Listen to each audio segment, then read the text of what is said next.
Welcome to Midnight Whispers Stories. Turn off the lights. This is what happened at 2:13 a.m. I worked nights as a 911 dispatcher in a small county in rural Alabama. Most people imagine the job is nonstop chaos. It isn't. Most nights were long stretches of silence broken by drunk drivers, domestic disputes, or old folks who accidentally hit their medical alert buttons. The quiet was the worst part. You'd sit there staring at the same monitors for hours, listening to air conditioners hum and deputies chatting over the radio. Your mind wandered. Mine definitely did. I lived alone back then. A small house about 15 minutes outside town. No husband, no kids, no roommates. Just me and an old yellow Labrador named Daisy. At least, that's what I thought made being alone easier. One night in October, I was working the overnight shift.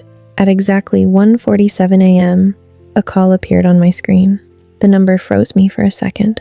It was my home phone. Most people didn't even know I still had a landline. I remember laughing nervously. Probably a glitch. I answered, 911. What's your emergency? For several seconds, all I heard was breathing. Then a child started crying. Not loud crying. The kind of crying kids do when they're trying desperately not to make noise. My stomach tightened. Hello? The child whispered. Please help me. A little boy. Maybe 7 or 8 years old. What's happening? I asked. He's inside the house. I sat up straight. Who is inside the house? The child started sobbing. I don't know. Every dispatcher knows when fear is real. This wasn't a prank. The terror in that voice was raw. What's your address? I asked. The boy answered. My address. My exact address. For a moment, I genuinely couldn't process what I'd heard. I checked the caller ID again. Same number, same address. My house. I forced myself to stay calm. Listen to me. Are you inside the house right now?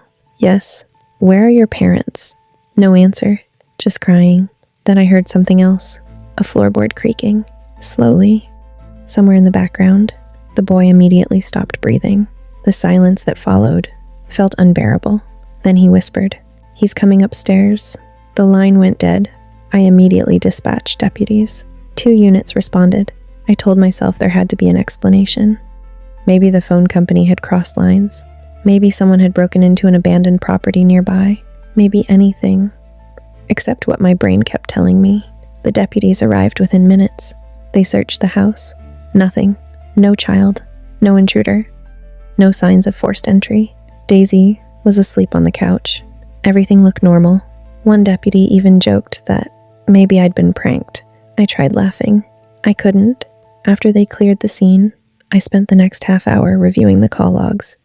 The system showed the call originated from inside my home, not nearby, not routed through another tower, inside my house.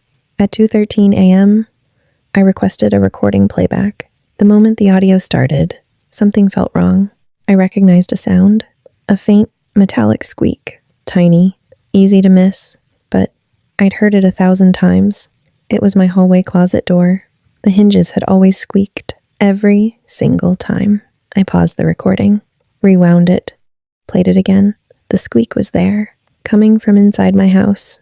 Then I heard something else, a dog collar jingling, Daisy's collar. My hands started shaking. Because Daisy had been home alone, there shouldn't have been a child there. There shouldn't have been anyone there. I called a deputy I trusted and begged him to go back. He agreed. 10 minutes later, he called me. His voice sounded different, tight, controlled. He asked me a question. How long have you lived there? Almost 6 years. Silence. Then he said, we found something. Under the house was a crawl space. I'd known it existed. I'd never gone inside. Nobody did. The opening was hidden behind old shrubs near the foundation. The deputy told me they'd found blankets, food wrappers, empty water bottles, children's books. Someone had been living underneath my house for a long time. I felt sick. Then he said the thing that destroyed me.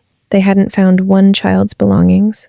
They found dozens, different ages, different names written inside the books.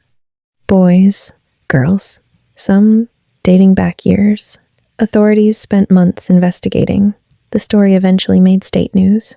The man they arrested wasn't a stranger.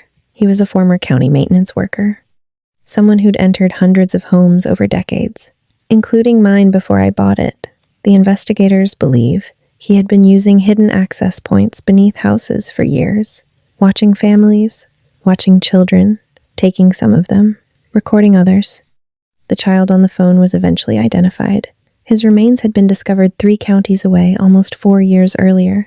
What everyone assumed was happening during that call wasn't actually happening. The recording experts determined something far worse.